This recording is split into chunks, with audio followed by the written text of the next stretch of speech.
Welcome back to our channel friends. मैं आप सबका अपने चैनल स्टॉक्स फॉर लाइफ पे बहुत स्वागत करता हूँ। टीएफएल फैमिली डेफिल नंबर्स फाइनली एक स्टॉक में बोनस का जो एग्जीक्यूशन होने वाला था उनके रिकॉर्ड डेट हमारे सामने आ चुके हैं। बहुत सारे मैंने ऐसे कमेंट रिसीव किए कि सर आईपीओ के बाद इस स्टॉक को लेके आपकी वैसी कमेंट्री नहीं आई जैसा दूसरे स्टॉक में आप कवर करते हैं, बिकॉज इंडस्ट्री में कुछ प्रॉब्लम है क्या। तो जी गाइस, मुझे ऐसा लगता है कि आने वाले 2 साल में ये पूरा इंडस्ट्री अच्छा खासा परफॉर्मेंस कर सकता है। एक तो गाइस जब रेट कट शुरू होगा ना, इस इंडस्ट्री को बहुत ज़्यादा बूस्ट मिलेगा और इनके जो सेल्स है ना वो रिकॉर्ड हाई पे ऑलरेडी चल चुके हैं। तो जी गाइस, सबसे पहले बहुत लोग काफ़ी कंफ्यूज होते हैं कि सर स्प्लिट में और बोनस में मेन डिफरेंस बताइए, मुझे समझ में नहीं आता है।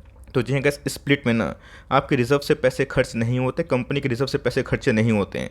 जो ही फेस वैल्यू होता है वो कट डाउन हो जाता है, बट जो कंपनी बोनस इशू करती है तो ऑफकोर्स चाहे वो डिविडेंड बांट दें या फिर उसी पैसे की बोनस इशू कर दें तो ऑफकोर्स लॉन्ग टर्म में इसका फ़ायदा ज़रूर होता है। तो 2021 में गैस एक कंपनी के आईपीओ आए थे और रिस्पॉन्स भी बहुत तगड़ा मिला था, बिकॉज बहुत लोग यहाँ पे ये समझते हैं कि ये इस इंडस्ट्री का अडानी है। तो ऑफकोर्स गैस इसके पीछे क्या सत्य हैं और यहाँ पे गैस इस इंडस्ट्री को लेके अभी के टाइम क्यों कवरेज बहुत तेज़ी से दी जा रही है। तो कोई भी गैस निवेश करने से पहले ना वीडियो को पूरा देखें और ऑफकोर्स अपनी जो विस्टम है उसको भी यूज़ करें। चैनल फर्स्ट टाइम होंगे सब्सक्राइब कर सकते हैं इस तरह की क्वालिटी कंटेंट को सबसे पहले एक्सेस करने के लिए। Now without delaying for time, let's begin.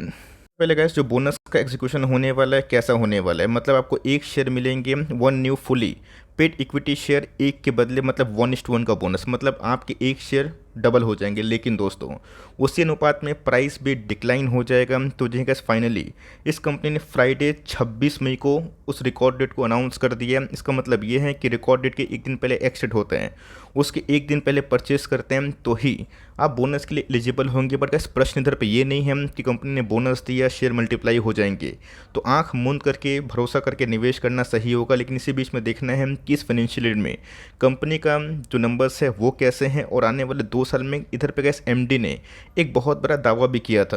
हम लोग बात कर रहे हैं लोधा डेवलपर्स की। आप सबको अच्छे से पता है लार्सन एंड टुब्रो दोस्तों सबका बाप है। निफ्टी 50 में उसका नाम हमें देखने को मिलता है। जितने भी डेवलपिंग लाइक स्टॉक्स की बात की जाए, बिजनेसेस की बात की जाए, गोदरेज प्रॉपर्टी भी गैस उसमें एक बहुत ही अहम किरदार है। मैं उस पर भी आऊँगा, लेकिन उससे पहले अगर आप देखें 7 अप्रैल 2021 में गैस इनके आईपीओ आए थे और 9 अप्रैल तक ही खुला हुआ था।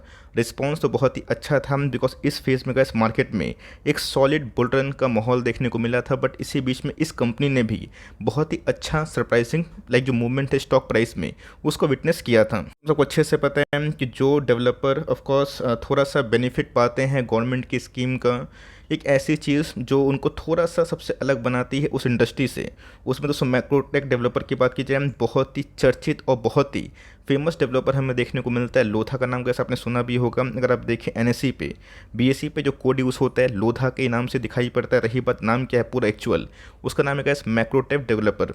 कंपनी की बात की जाए, जिस प्राइस पे गैस लिस्ट हुई थी कंपनी वहाँ से भाग के ना माई गुडनेस 1500 के आसपास जाने वाली थी। उसके बाद दोस्तों सॉलिड डिक्लाइन पूरे मार्केट में हुआ और उसके बाद ये एक रेंज बाउंड देखने को मिल रहा है। इसके पहले का जो सपोर्ट लेवल था वो टूटा था और बीच में तो गैस पैनिक सेलिंग हुई थी। बट इनके नंबर्स बहुत ही अच्छे हैं। बट उससे पहले का जो इंडस्ट्री का सबसे बड़ा प्रॉब्लम है और सबसे बड़ा जो निवारण है उसको सुनना इंपॉर्टेंट है। बात की जाए, आप सबको अच्छे से पता है कि लोधा हो, गोदरेज हो या फिर कोई भी डेवलपिंग लाइक कोई भी बिजनेस की बात की जाए, उन सब में गैस कर्जा का मैटर होता है। ऑफकोर्स मार्जिन्स की बात की जाए, कभी अप होता है कभी डाउन होता है। आप सबको अच्छे से पता है कि एक्सट्रीम रेट हाइक साइकिल से इसका अंजाम क्या हुआ हाउसिंग फाइनेंस के बिजनेस पे। बिकॉज आप जाएंगे कितने लोग घर परचेज करते हैं बिना लोन लेके, 100 में से गैस 99 लोग जो होते हैं ना वो घर परचेस करते हैं लोन लेके, पीछे से लोन महंगा होगा, फ्लैट्स कम बिकेंगे। बट गैस जो आंकड़े हमने आवास फाइनेंशियल में देखे, एचडीएफसी में देखे, वो मेरी कल्पना के बहुत ही विपरीत होते हुए देखने को मिले। और ऑफकोर्स गैस इस राइसिंग इंटरेस्ट रेट के माहौल में भी ना इंडियंस की बात की जाए दबा के प्रॉपर्टी को परचेस कर रहे हैं, जिसकी वजह से गैस लोधा डेवलपर में जो FY23 का प्रोजेक्शन है ना, इनके सेल्स 34% के आसपास हमें प्री सेल्स ही होते हुए देखने को मिल रहा है। प्री सेल्स का मतलब क्या होता है कि ऑफकोर्स बनने से पहले बुकिंग। और आप देख सकते हैं ये अपने आप में गैस बेस्ट एनुअल जो रिपोर्ट है परफॉर्मेंस है इस कंपनी ने विटनेस कर दिया है। गैस मैंने क्या बताया कि हर एक कंपनी का कुछ कुछ प्रॉब्लम होता है, उसको गैस मैं रखूँगा, रेस्ट आपकी मर्जी वाली बात है। बिकॉज बहुत लोग आईपीओ से ही लेके रखे हैं, प्रॉफिट में ही होंगे, लेकिन इसी बीच में इवन पैसे डबल भी हो गए होंगे। बट इसी बीच में हमें समझना है कि कोई भी रियलिटी सेक्टर की बात की जाए, डेवलपिंग सेक्टर की बात की जाए, डेवलपर्स जो होते हैं उसमें डेट का इशू होता है। तो यहाँ पे गैस इनके एमडी ने प्रोजेक्ट भी किया था कि आने वाले समय में ये अपने डेट को और कम करेंगे। और ऑफकोर्स गैस 5000 करोड़ के आसपास नियरली अगर आप देखें डेट ना, इनका प्रोजेक्शन है कि 25 तक कम हो सकता है। गैस मैंने क्या बताया कि हर एक सेक्टर को एनालिसिस करने का एक अलग फार्मूला होता है। अब CDSL को, IEX को, IRCTC को उठा ले, उनके मार्जिन्स बहुत ही हाई फाई होते हैं। यस, कल मैंने कमेंट रिसीव किया कि सर CDSL के तो खर्चे होते ही नहीं है। भाई खर्चे कैसे नहीं होंगे?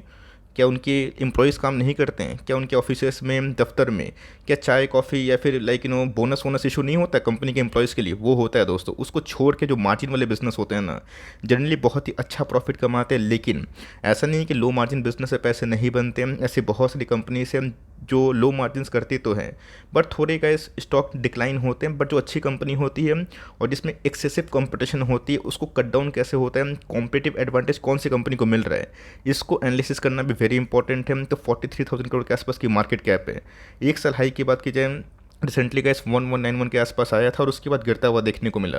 प्राइस ट्रेंडिंग की बात की जाए 31 के आसपास है। ROE की बात की जाए ऐसा कोई बड़ा नहीं है। कैश गैस कहाँ पे देखने को मिला, जहाँ पे इस क्वार्टर में कंपनी के जो नंबर्स थे काफ़ी दमदार थे। 3200 करोड़ के आसपास कंपनी ने सेल्स किया था। 800 करोड़ के आसपास गैस कंपनी के OPM थे, ऑपरेटिंग प्रॉफिट, माफ़ करिएगा।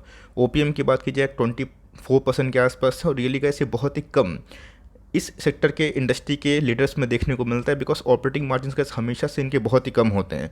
बट इनके दमदार हैं। कंपनी के प्रॉफिट की बात की जाए, एक समय गैस कंपनी ने जो लॉस विटनेस किया था, उसके बाद कंपनी ने गैस बहुत ही शानदार प्रॉफिट में उसको कन्वर्ट किया, जिसकी वजह से स्टॉक प्राइस में पूरा विजिबिलिटी हमें दिखाई ज़रूर दिया था। बात गैस कंपनी के रिजर्व्स की, कंपनी के पास 12,000 करोड़ के आसपास रिजर्व देखने को मिलता है। और कंपनी के गैस एक समय ना, मैं बैलेंस शीट पर चेक किया, 25,000 करोड़ के आसपास डेट था, जो धीरे धीरे कम होके 9,000 करोड़ के आसपास कम होता हुआ देखने को मिला। अगर दोस्तों आने वाले फ्यूचर में ना ये 5,000 करोड़ के आसपास डेट कट डाउन करेंगे, जैसे कि MD ने बोला, ये इनके लिए बहुत ही स्ट्रॉन्ग टर्निंग पॉइंट हो सकता है। बिकॉज रियलिटी सेक्टर पे आप फोकस करें ना, कंस्ट्रक्शन सेक्टर पे आपको समझ में आएगा कि इन सब पे ना बहुत ही ज़्यादा डेट का बर्डन होता है। अच्छी बात है, वो डेट कम होगा तो मज़ा आएगा। बट इसी बीच में गैस प्रोमोटर की होल्डिंग की बात की जाए 75% है। इसलिए गैस बहुत लोग उसको अडानी से कंपेयर करते हैं, बिकॉज मार्केट में फ्री फ्लोट शेयर अवेलेबल ही नहीं है। रही बात पिछले कुछ समय से FIS ने तगड़े अपने स्टेक को बढ़ाए थे, थोड़ा बहुत कट डाउन हुआ। बट DIS ने गैस अपने स्टेक को भरपूर मात्रा में बढ़ाया, बिकॉज मार्केट में माल ही नहीं है। पब्लिक होल्डिंग की बात की जाए, ये महज गैस 2.5% के आसपास है। मैंने आपके सामने सारा चीज़ रख दिया। मैंने क्या बताया कि कंपनी के ऐसा नहीं कंसिस्टेंट प्रॉफिट होते हैं। Asian paint, Berger paint, Pidilite industries, Titan, SRF, इन सब के गैस प्रॉफिट अगर आप देखेंगे ना, हर साल अप ट्रेंड में होते हैं। बट ऐसा नहीं है कि सब कंपनी ख़राब हो गए, लोधा एंड जितने भी ये सब शटर कंपनी है। कभी कभी ऐसा होता है कि प्री बुकिंग में दिक्कत आ जाए, सीमेंट के प्राइस बढ़ गए, कॉस्ट बढ़ गए, क्रूड के प्राइस बढ़ गए, तो ऑफकोर्स इनको प्रॉब्लम होता है। और कभी कभी ऐसी कंपनी एक्सेप्शनल ब्रिलियंट प्रॉफिट करते हैं और गिरते भी हैं। तो अगर आपको इस सेक्टर में निवेश करना है तो ये कंपनी उसमें दमदार है। बट मैं बोलूँगा कि रिसर्च करिएगा दोस्तों, तो सेंसिबली करिएगा। इस सेक्टर पे बहुत बड़ा वेटेज देने की मैं सलाह नहीं दूंगा, जो कि फैक्ट है। 2% के आसपास वेटेज देके चलते हैं तो ठीक है। और जैसे जैसे कंपनी की इंप्रूवमेंट हो, आप दाव खेल सकते हैं। ऑलरेडी आपके पास ये कंपनी होल्ड करें, खराब कंपनी नहीं है, 200 का मूविंग एवरेज का तोड़ेगा ना, तब इसमें तेज़ी आ सकती है। रही बात दोस्तों RSI इंडेक्स की, हमें वही 47 के आसपास दिखाई दे रहा है। की बात की जाए, बहुत ही स्ट्रॉन्ग प्रोमोटर होल्डिंग के संग जो प्री सेल्स का रिकॉर्ड हमें देखने को मिला, वो तो गैस मेरे लिए अच्छी बात, मतलब अच्छा समझ में आया।